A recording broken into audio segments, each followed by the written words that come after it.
Ngayon po ay nasaksihan natin ang isang matagumpay at mapayapang barangay election at sangguniang kabataang election. Ang report po sa akin ni Chairman George Garcia ng COMELEC, tapos na ang bilangan at naging maayos naman overall. Kaya salamat po sa lahat ng mga tumulong. Ngayon, binabati ko ang lahat ng mga bago at muling nahalal ng barangay at SK official. Napakahalaga po ng inyong papel sa ating lipunan.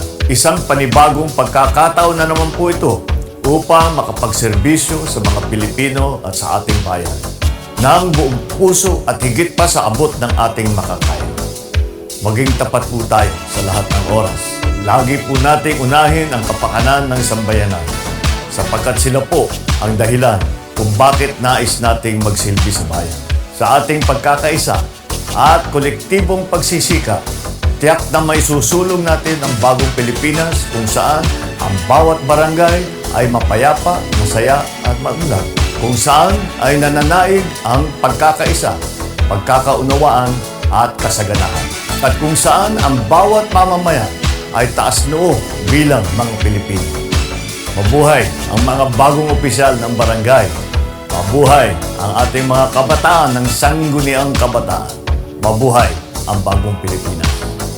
Pangulong Bongbong Marcos,